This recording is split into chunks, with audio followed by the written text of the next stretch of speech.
보시고 참고하시 바랍니다. 자, 오늘 말씀 한번 읽어보겠습니다. 마태복음 19장 3절 말씀입니다. 우리 같이 한번 읽어볼게요. 마태복음 19장 3절 한 절 말씀만 읽습니다. 시작. 바리새인들이 예수께 나와 그를 시험하여 이르되 사람이 어떤 이유가 있으면 그 아내를 버리는 것이 옳으니까. 아멘. 오늘 말씀 제목을 어떻게 살아야 합니까? 라는 그런 제목을 통해서 함께 은혜를 나누려고 합니다. 마태복음 19장 전체 내용을 보게 되면 성도로서 어떻게 살아야 되는지를 우리에게 말씀한다고 볼 수 있습니다. 첫 번째, 우리가 어떻게 살아야 되느냐? 오늘 3절부터 12절 말씀 내용이 이혼에 관한 이야기입니다. 이혼은 하나님이 원하지 않는다라는 그러한 내용이 이제 담겨 있는데, 자, 바리새인들이 예수님께 질문을 했기 때문에 이런 이야기가 나온 겁니다. 질문의 내용은 이런 겁니다. 어떤 이유 때문에 아내를 버리는 것이 옳은 것입니까? 라는 질문을 하게 되죠. 바리새인들이 예수님께 질문한 이유가 있습니다. 질문한 이유는 예수님을 시험하기 위해서, 궁금해서 질문한 게 아닙니다. 이 핵심이 중요합니다. 바리새인이 예수님께 궁금해서 질문한 것이 아니라 예수님의 시험하기 위해서, 예수님의 그 말 한마디를 착잡으려고 던진 말입니다. 아내를 버리는 것이 옳습니까? 라고 이제 이렇게 얘기했을 때에 예수님께서는 6절 말씀에 있듯이 이렇게 얘기합니다. 이제 둘이 아니요 한 몸이니 그러므로 하나님이 짝지어 주신 것을 사람이 나누지 못할지니라 라고 이렇게 주님께서 말씀하는 내용이 나옵니다. 근데 왜 이런 질문했을까요? 바리새인이 왜 예수님께서는 시험하려고 이런 질문했는데 이혼을 하라, 이혼을 하지 말라 라는 그 말 한마디에 따라서 이제 바리새인이 반응이 달라질 겁니다. 마태복음 14장에 보시면은 세례 요한이 죽은 이유가 나옵니다. 기억하십니까, 여러분? 죽은 이유가 뭐냐면은 헤롯 왕이 자기 아내를 버렸습니다. 그리고 동생 빌립의 동생, 친동생의 빌립의 아내 헤로디아를 취했어요. 결혼을 합니다. 본처는 버리고 동생의 아내를 빼앗아서 결혼했습니다. 그때 세례 요한이 잘못됐다고 막 비방을 했습니다. 잘못됐다고 지적을 했습니다. 그래서 감을 갇히게 되었고 이 사건으로 인해서 결국에는 세례 요한이 죽임을 당하게 됐습니다. 바리새인의 불순함이 여기 있습니다. 세례 요한도 헤롯 왕이 당신이 잘못했다, 지금 아내와 이혼하는 것은 잘못된 것이다, 그리고 동생 아내를 취한 것도 잘못된 것이다 라고 얘기했기 때문에 죽임을 당했거든요. 예수님도 그러한 부분까지도 이제 책잡으려고 했던 겁니다. 이혼하지 말아라. 오늘 이 말씀을 통해서 우리가 보내면은 이혼하지 말라 그러면은 이혼한 사람은 또 기분 나쁘거든요. 아니 지가 뭔데 이혼하고 이혼하지 말라고 하냐고 이렇게 기분 나빠할 수 있고, 그러니까 이혼을 하라 그래도 문제고 하지 말라도 문제인데, 근데 예수님 분명히 우리에게 이제 말씀을 합니다. 이혼을 하지 말아야 된다라고 합니다. 그러자 바리새인들이 뭐라고 이제 이야기하냐면은 모세에 관한 이야기입니다. 모세가, 그럼 왜 모세가 이혼 증서를 써서 이혼을 할 수 있도록 만들었느냐? 이렇게 얘기하는 거예요. 모세가 이혼을 허락하지 않았느냐? 그 얘기를 다시 바리새인이 하게 되었습니다. 오늘 우리가 이 이혼에 관한 이 부분은 현실과 좀 맞지 않는 것처럼 이제 보이겠지만은 여기서 이혼하지 말라는 이유가 있습니다. 여기 근본적인 뜻이 있어요. 왜 주님께서는 이혼을 하지 말라 그랬느냐? 당시 때 여러분 이 문화와 전통을 생각해 봐야 됩니다. 옛날에는 여자로서의 그 삶을 산다는 것은 굉장히 힘듭니다. 여자는 이혼을 당하게 되면은 살아갈 수가 없는 시대였습니다. 경제적인 굶주림을 당하게 되고 늘 고통 가운데 살아갑니다. 누가 인정해 주지도 않아요. 여성이라는 그 인권 자체가 당시 때는 없었던 겁니다. 우리나라도 다를 바가 없었죠. 옛날에는 우리나라도 이 여성에 대한 그러한 인권이라든지 그런 것은 전혀 없었습니다. 이혼 당하면은 옛날에 뭐 조선시대 얘기하는 겁니다. 이혼 당하면은 그 여인은 삶이 끝장났다라고 이렇게 봅니다. 그래서 옛날 말에 이렇게 얘기합니다. 너는 이제 결혼했으니까는 귀머거리 3년, 벙어리 3년, 장님 3년으로 살아라. 이렇게 이제 하는 얘기도 있었습니다. 처음 듣는 얘기는 아니죠. 옛날엔 그렇게 했습니다. 너는 이제 벙어리 3년, 귀머거리 3년, 장님 3년이 이렇게 9년 동안 살아라. 이렇게 그만큼 괜히 말 한마디 꺼냈다 이혼당하면은 너는 이제 인생 끝난 거다. 이렇게 이제 되는 겁니다. 그래서 이혼하지 말라는 얘기는 여성들의 삶을 주님께서는 지키기를 원하셨던 겁니다. 그러니까 여성들이 살아갈 수 있도록 남편이 책임져야 되지. 왜 조금 마음이 안 든다고 이혼하느냐? 그건 잘못됐다라는 거예요. 그래서 모세가 그럼 왜 이혼하라고 했습니까? 그래서 주님께서는 이제 이런 말씀합니다. 9절 말씀 한번 읽어볼게요. 9절 말씀을 한번 읽습니다. 시작. 내가 너희에게 말하노니 누구든지 음행한 이유 외에 아내를 버리고 다른 데 장가드는 자는 가늠함이니라. 그러니까 음행한 연고 외에는 절대로 버리지 말라는 겁니다. 네 아내 네가 책임져야지. 누가 책임지냐고. 근데 이 당시 때의 유대인들 남자들은 굉장히 완악했습니다. 보시게 되면은 8절에 보시면 너희의 마음의 완악함 때문이다라는 겁니다. 남자들은 쉽게 이혼할 수 있어요. 여자가 마음에 안 들었습니다. 결혼했는데 마음에 안 들어요. 성격이 마음에 안 들어요. 얼굴이 마음에 안 들어. 몸매가 마음에 안 들어. 그러면은 이혼해. 그러면 이혼이 되는 거예요. 근데 여자가 남자가 마음에 안 들면 이혼하고 싶어도 못 해요. 그 당시 때는 그랬다는 겁니다. 이런 완악한 사람들이 있었기 때문에 이혼을 하지 말라고 주님께서 말씀합니다. 여러분 오늘날에도 이런 부분이 있습니다. 이슬람 국가 중에는 이혼을 3번 외치면 자동 이혼되는 그러한 나라도 여전히 있습니다. 탈라크. 이혼해. 남편이 이혼해를 3번 하면은 그냥 이혼이 되는 거예요. 그리고 다른 여자랑 결혼하는 겁니다.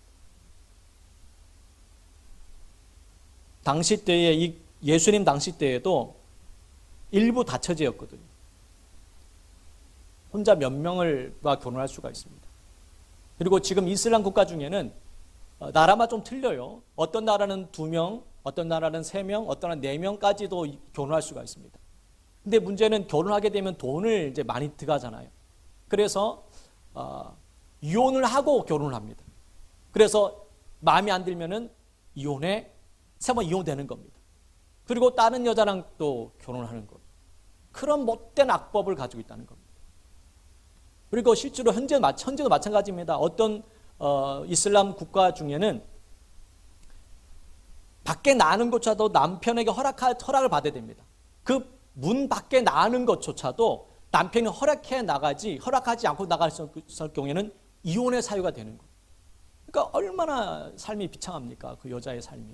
지금 옛날 얘기 아니라 지금 이 시대에도 그렇게 잘못된 악습을 가지고 있는 나라가 있다는 겁니다. 그러니 당시 때는요, 지금도 이런데 이 당시 때는 얼마나 살기 힘들었겠습니까? 그러니까 여자가 이혼당하면은 근데 그 인생은 정말 살기 힘든 인생을 살아가는 거예요. 주님께서 오늘 이혼하지 말라는 얘기는 이런 의미가 담겼습니다. 네 아내를 책임져야 된다는 겁니다. 그러한 뜻으로 여러분 이 의미가 담겨 있다는 것을 생각하게 됩니다. 만약에 예수님이 우리나라 지금 이 시대 왔으면 아마 바꿔서 얘기했을지 몰라요. 지금은 이제 물론 정확하게 모르겠지만 여자분들이 더 이혼을 더 많이 한다라는 얘기를 제가 들은 것 같아요. 아마 예수님이 오늘날 이 시간에 만약에 오셨다면 아마 이랬을 겁니다. 아내한테 야 이혼하지 말고 그냥 잘 데리고 살아. 네가 책임져. 네 남편 네가 책임져. 누가 책임지니? 이렇게 분명히 말씀하셨을 것 같아요. 오늘날엔 지금 반대로 되었으니까 요즘에는 여자가 이혼하자 그러지 남자가 이혼하자고 얘기는 잘 안 하거든요. 시대가 바뀌었다는 얘기입니다. 그러니까 그 당시 때에는 아내를 책임지게 하기 위해서 이혼하지 말라고 했다는 것이고 오늘날 말하면 이제 바뀌었을지 모릅니다. 오늘날 우리나라에 왔으면은 여자가 너 나 이혼해 이렇게 하면은 오늘 이 말씀이 야, 그냥 남편 데리고 살아. 누가 책임지니? 이렇게 주님께서 말씀하니, 가늠한 것 외에는 네가 책임져라. 그렇게 이제 말씀을 하실 거라는 생각을 해봅니다. 어쨌든 간에 오늘 이혼에 관한 이 부분들은 결국에는 부부는 한 몸이다라는 것을 기억해라는 겁니다. 한 몸이다. 둘이가 아니라 한 몸이라는 것을 기억하라. 그래서 떨어지지 않도록 그렇게 살아가야 된다는 것을 우리에게 말씀하고 있습니다. 두 번째 말씀 내용은요, 16절부터 26절 말씀을 봅니다. 우리 16절 말씀, 26절 말씀 중에 16절 말씀 한번 읽어볼게요. 16절 말씀 읽습니다. 어떤 사람이 주께 와서 이르되 선생님이여 내가 무슨 선한 일을 하여야 영생을 얻으리이까. 어떤 사람이 예수님께 나왔습니다. 여기서 어떤 사람이 누구냐면은 마가복음과 누가복음을 우리가 같이 비교해서 보면은 청년입니다. 청년인데 관원이었고 부자였습니다. 부자, 청년이었고 관원이었다는 겁니다. 자, 관원은 어떤 직업이냐면은 좀 쉽게 얘기하면은 국가직의 권력을 가진 사람이라고 보면 됩니다.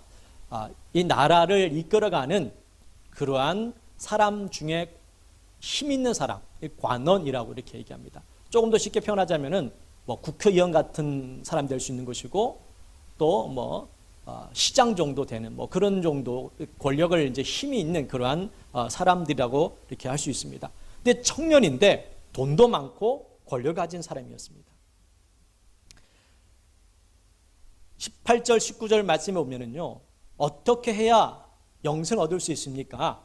무슨 선한 일을 해야 영생을 얻을 수 있습니까? 라고 이렇게 얘기했을 때 주님께서는 계명들을 지켜라 라고 말씀했습니다. 계명들을 지켜라. 그런데 주님께서 하신 이 계명들을 쭉 얘기했더니 20절 말씀에 이 청년이 뭐라고 대답하면 이렇게 얘기합니다. 20절 말씀 읽어보겠습니다. 시작. 그 청년이 이르되 이 모든 것을 내가 지켜 싸운데 아직도 무엇이 부족하니이까. 정말 이 청년은 정말 대단한 청년이죠. 부자에다가 권력도 가지고 있는 그러한 관원이었다가, 그리고 성실하기까지 합니다. 그 율법을, 계명을 다 지켜왔대요. 여태까지 성실하기까지 합니다. 정말 이런 사람은 정말 찾아보기 어려운 사람입니다. 주님께서 다시 한번 그 청년에 이렇게 얘기합니다. 21절 말씀에 네가 온전하고자 할진대 가서 내 소유를 팔아서 가난한 사람들에게 주어라. 그리고 나를 따르라 라고 이렇게 주님께서 말씀을 하십니다. 온전하고자라는 이 뜻은 헬라어로 텔리오스라고 합니다. 텔리오스. 무슨 뜻이냐면은 흠이 없는, 완전한, 올바른 이런 뜻입니다. 그러니까 예수님께서 이 청년에게 네가 흠이 없는 그런 올바른, 완전한 그런 영생을 얻기를 원하느냐? 그러면은 재물을 나눠줘라 라고 말씀합니다. 근데 왜 재물을 나눠주는 것과 흠이 없는 것과는 좀 다른 것 같은데 주님께서는 그렇게 먼저 말씀했습니다. 재물을 나눠주라고 주님께서 말씀합니다. 재물은 여러분 하나님을 가깝게 만들기도 하고 멀게 만들기도 합니다. 똑같은 재물인데 하나님과 가까워지게 만드는 사람이 있습니다. 이 재물 가지고. 어떤 사람은 이 재물 때문에 하나님과 멀어지는 사람이 있습니다. 그러니까 돈이라는 것이 어떻게 쓰느냐에 따라 달라지는 거예요. 이 돈을 잘못 쓰면은 악한 죄를 짓게 되는 것이고, 잘 쓰면 선한 역사가 나타나는 겁니다. 주님께서 이 부자 청년에게 재물을 나눠주라고 한 이유는 분명히 주님의 그 마음을 보셨을 거라고 우리가 짐작할 수 있습니다. 재물 때문에 완전해질 수가 없었던 거예요. 그 재물이 이 청년의 흠이었던 겁니다. 재물을 너무 의지하는 거예요. 재물을 의지함으로 말미암아 하나님 앞에 나올 수 없었던 겁니다. 그래서 그 재물을 나눠주라는 겁니다. 그리고 23절 말씀에 이렇게 주님께서 말씀합니다. 근심하며 돌아갔던 이 청년에게 제자들은 이렇게 말씀하셨습니다. 같이 읽어볼게요. 23절 말씀 읽습니다. 예수께서 제자들에게 이르시되 내가 진실로 너희에게 이르노니 부자는 천국에 들어가기가 어려우니라. 부자는 천국에 들어갈 수 없습니까? 어렵습니다. 들어갈 수는 있지만은 어렵다는 겁니다. 부자가 누구냐라고 했을 때 부자의 그러한 조건은 다 다를 수 있죠.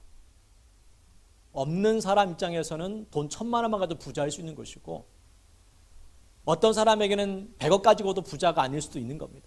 사람마다 이 부자의 그 모습은 다르겠지만은, 부자냐 부자 아니냐의 그런 사항에서 주님께서 오늘 청년에게 했던 것처럼 그 소유를 팔아서 가난한 자에게 주라 했을 때 줄 수 있는 사람은 부자가 아니에요. 적은 물질을 가지고 있어도 그것을 가난한 사람들에게 나눠줘라 할 때 나눠주지 못하면 그 사람도 부자라는 겁니다. 돈의 액수가 중요한 것이 아니라 100만 원이 있어도 그것을 나눠줄 수 없다면은, 주님께서 말씀했을 때 나눠줄 수 없다면은 그 사람 부자, 그게 부자인 겁니다. 액수가 많이 있을지라도 우리가 나눠줄 수 있다면은 그 사람은 부자가 아닌 겁니다. 자, 아브라함 같은 경우를 봅니다. 아브라함은 하나님께서 무엇을 바치라고 했죠? 이삭을 바치라고 했습니다. 아브라함 돈이 많은 사람이 부자였지 않습니까? 근데 물질을 바치라 하지 않았어요. 왜냐하면 아브라함 물질을 기꺼이 바칠 수 있는 사람이었습니다. 아브라함 믿음은 물질을 기꺼이 바칠 수 있는 그러한 믿음을 가진 사람이었습니다. 그거 아셔요. 그런데 아브라함이 가장 아끼고 사랑하는 사람이 누구냐면은 이삭이었습니다. 과연 이삭을 바칠 수 있을까? 주님께서 이삭을 바치라고 했을 때에 아브라함은 이삭도 바쳤습니다. 포기합니다. 자기 아들도 포기해요. 그때 주님께서 아브라함에게 이렇게 말씀하셨습니다. 창세기 22장 12절 말씀 읽겠습니다. 시작. 사자가 이르시되 그 아이에게 내 손을 대지 말라. 그에게 아무 일도 하지 말라. 내가 내 아들 내 독자까지도 내게 아끼지 아니하였으니 내가 이제야 내가 하나님을 경외하는 줄을 아노라. 아브라함은 가장 소중하게 여겼던 이삭까지도 바칠 수 있는 그러한 사람이었습니다. 이 일로 인하여서 아브라함은 하늘의 복과 땅의 복을 받게 됩니다. 21절 말씀에 보면요, 소유를 팔아 가난한 자들에게 주라. 그리하면 하늘에서 보화가 내게 있으리라 라고 말씀합니다. 그냥 사라지는 것이 아니라 하나님께서 채워주는 것들이 있다라고 말씀합니다. 이 청년은 물질을 포기할 수 없었습니다. 그것을 주님께서는 내려놓으라고 말씀하는 겁니다. 다니엘 같은 경우에는 세계에서 가장 강력한 나라의 총리였습니다. 페르시아, 성경 바사지요. 바사 나라에 다니엘은 바벨론에도 총리를 지냈었고 페르시아 바사 나라의 총리가 있었습니다. 근데 갑자기 왕이 하나의 법을 갑자기 만들었습니다. 내가 믿음 생활을 포기하고 계속 총리로 이 권력을 가지고 있을 것인지, 아니면은 내가 믿음을 선택을 하고 이 총리직, 이 권력을 내려놓을지, 둘 중에 하나 선택해야 됩니다. 다니엘은 고민도 하지 않습니다. 당연히 우선순위를 알았기 때문에, 무엇이 중요한지 알았기 때문에 다니엘은 하나님 앞에 기도의 자리에 나갑니다. 권력을 내려놨다는 겁니다. 권력을 포기했던 겁니다. 그 어마어마한 큰 나라의 총리면은 얼마나 강한 힘이 있었겠습니까? 얼마나 욕심이 또 있었으면 그것을 갖고 싶었겠습니까? 그런데 다니엘은 고민도 하지 않고 그냥 기도의 자리에 갑니다. 무엇이 중요한지를 알았기 때문에. 이 부자 청년은 무엇이 중요한지를 몰라요. 그래서 그는 이런 얘기를 합니다. 17절 말씀에 선한 일을 내게 묻느냐? 주님께서 말씀합니다. 선한 일을 하여 영생을 얻으리까라고 했는데, 무슨 선한 일을 하여야 영생을 얻으리까라고 했을 때에 선한 일을 내게 묻느냐? 선한 일은 오직 한 분밖에 없다라고 말씀합니다. 이게 무슨 이야기냐면은, 이 부자 청년은 선한 일을 하면은 영생을 얻을 거라고 생각하고 있었던 겁니다. 뭔가를 해야지만이, 선한 일을 많이 하면 영생을 얻을 거라는 생각을 가지고 예수님께 나왔습니다. 그런데 주님께서는 무엇을 하라라고 하기 전에 먼저 소유를 팔아서 나눠라 하고 이게 말씀합니다. 우리는 포기할 수 있는 것이 있어야 됩니다. 천국을 위해서 우리는 포기할 게 있습니다. 부자 청년이 물질을 포기해야 되듯이 우리는 천국을 위해서 포기할 것들이 분명히 있습니다. 그것을 여러분 잘 오늘 생각해 보시기 바랍니다. 과연 주님께서 그것을 포기하라라고 말씀하면은 과연 포기할 수 있을지. 다니엘은 권력을 포기했고 아브라함은 이삭을 포기했고 제자들은 많은 것들을 이제 포기하는 것을 보게 됩니다. 그래서 27절부터 30절 말씀을 이제 보게 되면은 제자들이 이제 그것을 하나씩 포기하는 것을 보게 됩니다. 우리도 예수님께서 하신 말씀을 꼭 기억해야 됩니다. 마태복음 16장 우리가 공부할 때에 말씀인데 우리 한번 다시 해볼까요? 마태복음 16장 24절입니다.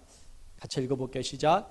이에 예수께서 제자들에게 이르시되 누구든지 나를 따라오려거든 자기를 부인하고 자기 십자가를 지고 나를 따를 것이니라. 기억하기 어렵겠지만은 여기서 부인하다라는 이 말뜻을 제가 그때 아무 상관없다라는 뜻으로 제가 말씀드렸습니다. 부인하다는 얘기는 아무 상관없다라는 그러한 헬라어의 뜻이 있습니다. 그러니까 예수님 외에는 그 아무것도 상관을 해서는 안 됩니다. 관계를 맺어서는 안 된다라는 거예요. 제가 좀 더 쉽게 이제 설명하자면은 돈 1,000만 원을 잃어버렸습니다. 이 1,000만 원은 내게 아니라 이웃집 사는 사람 1,000만 원 잃어버렸어요. 그러면 여러분 이 1,000만 원을 찾으러 가겠습니까? 아니면 그냥 안 가겠습니까? 옆집 사람이 1,000만 원을 잃어버렸대요. 그럼 여러분 그것을 찾으러 갑니까? 안 찾으러 갑니까?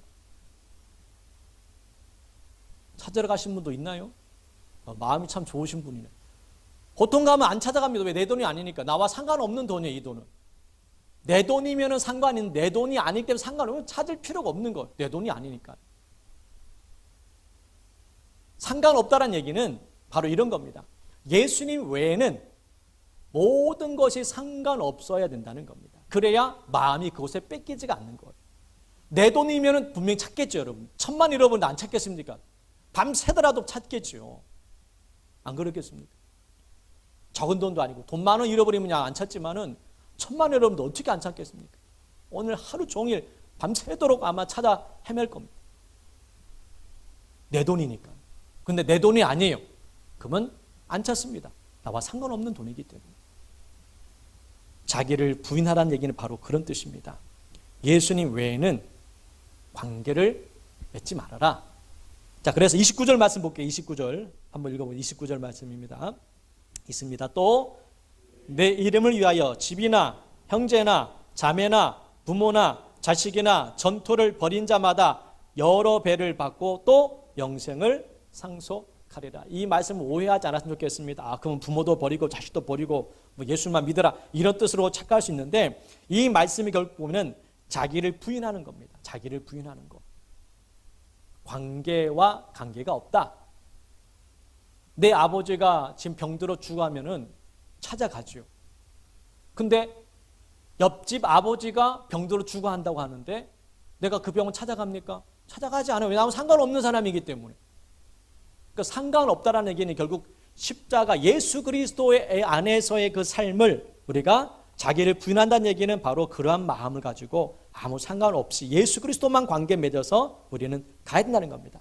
십자가는 나와 관계가 있어요. 상관해야 됩니다. 그러나 나머지는 관심을 갖지 말아야 됩니다. 십자가 외에는 관계를 갖지 말자. 그러한 의미가 담겨 있는 겁니다. 그래서 오늘 말씀 다시 이제 세 번째로 세상의 것을 포기하면 우리는 무엇을 얻습니까? 라고 제자들이 이제 묻게 되죠. 27절 이제 말씀에 보면은요. 한번 읽어볼게요. 27절 말씀 읽습니다. 시작. 이에 베드로가 대답하여 이르되 보소서 우리가 모든 것을 버리고 주를 따라 싸운데 우리가 포기한 것이 있는데 그럼 우리가 무엇을 얻을 수 있습니까? 이렇게 얘기합니다. 제자들은 그 부자 청년의 모습을 보고 자기는 포기했다는 겁니다. 이 부자 청년은 포기하지 못했잖아요, 재물을. 그럼 자기는 다 포기했어요. 마태복음 4장 22절 말씀 보겠습니다. 저희가 곧 배와 부친을 버리고 두고 예수를 쫓으니라.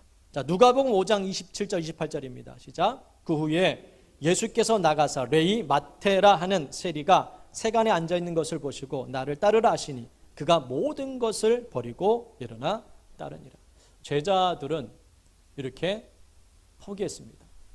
당시 때의 세리면은 돈을 참 많이 버는 직업이었습니다. 만약에 아내가 있었다면은 당신 미쳤냐고, 왜 집안을 지켜야지, 자녀를 돌봐야지, 왜 예수를 따르냐고, 아마 얼마나 말이 많았을까라는 생각을 해봐요. 그런데 레이는 그 모든 것도, 그 물질도 포기했던 사람이었습니다. 마태죠. 마태, 레이 같은 이름입니다. 이와 같이 예수님의 제자들은 정말 많은 것들을 포기했습니다. 직업도 포기했고 물질도 포기했고, 여러분 가정도 돌보지 못했습니다. 예수님 따라다녀야 되니까는 가정도 제대로 돌보지 못했어요. 그러면 아내가 다 또 책임져서 돌봐야 되는 그런 상황까지 되었을 거라 우리가 볼 수 있습니다. 그러자 제자들이 이제 욕심이 생긴 거죠. 아, 내가 이렇게 예수님을 위해서 포기했는데 그럼 뭘 얻을까? 그때 주님께서 이렇게 합니다. 28절 말씀 같이 읽어볼게요. 시작. 예수께서 이르시되 내가 진실로 너희에게 이르노니 세상이 새롭게 되어 인자가 자기 영광의 보좌에 앉을 때에 나를 따르는 너희도 12 보좌에 앉아 이스라엘 12지파를 심판하리라. 아멘. 영광의 보좌에 앉게 될 것임을 말씀하고 있습니다. 우리가 하나님을 위해 무엇인가를 버리고 포기한다면은 분명히 하나님께 다른 것으로 채워주십니다. 없어지는 것이 아니라 다른 것으로 분명히 채워질 겁니다. 29절 말씀에도 보면은요, 여러 배를 받고 또 영생을 상속하리라. 부모도 자식도 때로는 예수님 때문에 돌보지 못했는데, 그러나 그것 때문에 없어지는 것이 아니라 여러 배를 이제 받게 될 것이다라고 말씀합니다. 그리고 영생도 상속하리라라고 말씀합니다. 여기서 중요한 것은 내가 꼭 돌봐야지만이 잘 될 거라는 생각입니다.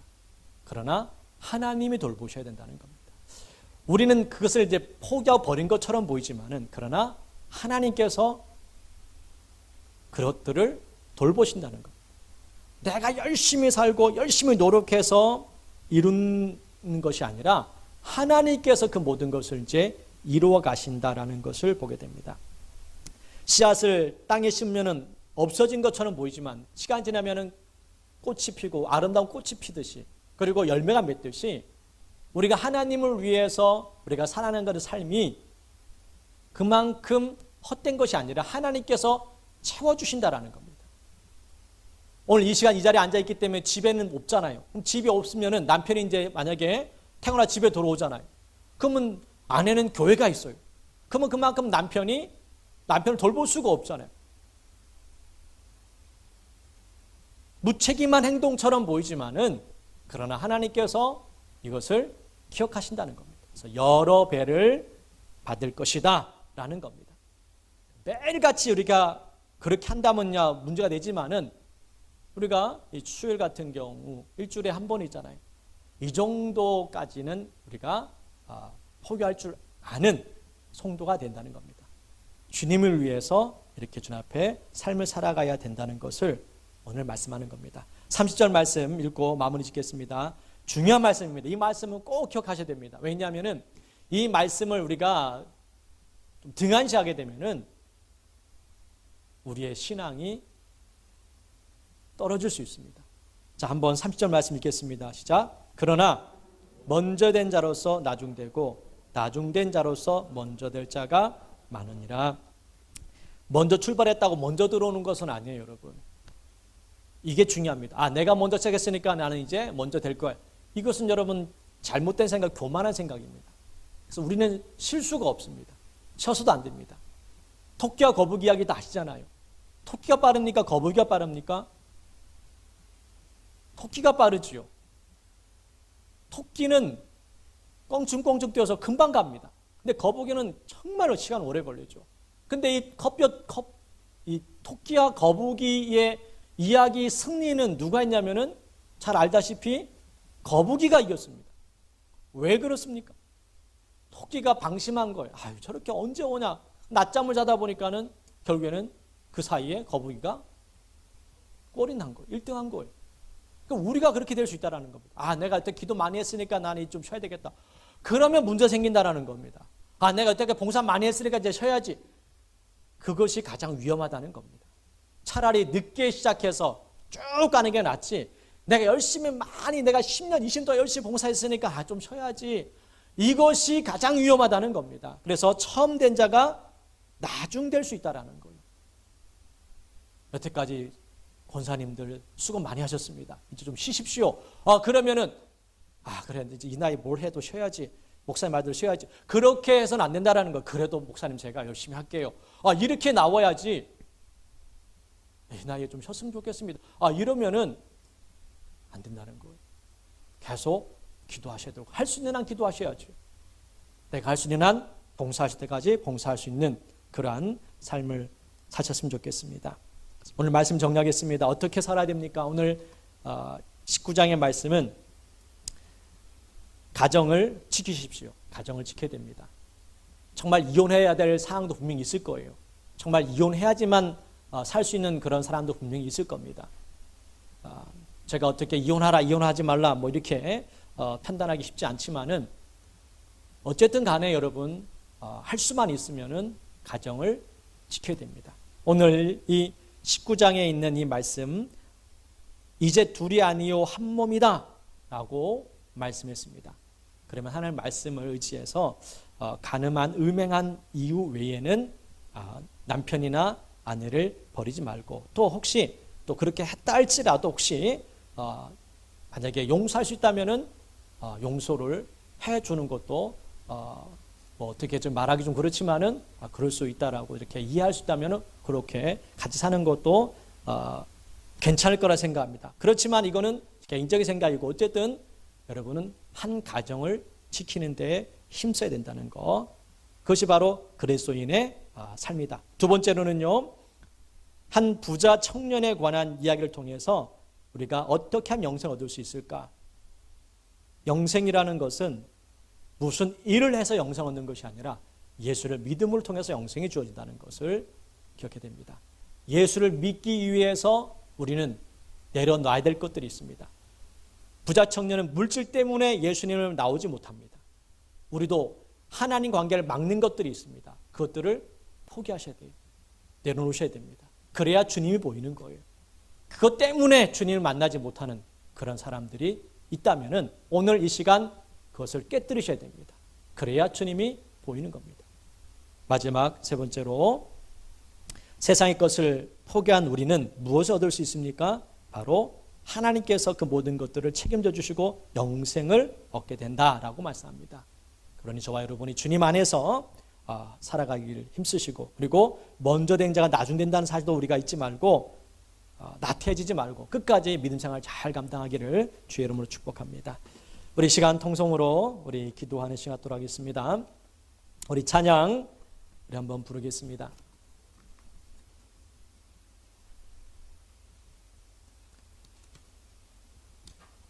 탕자처럼 방황할 때에 애타게 기다리는 이 찬양,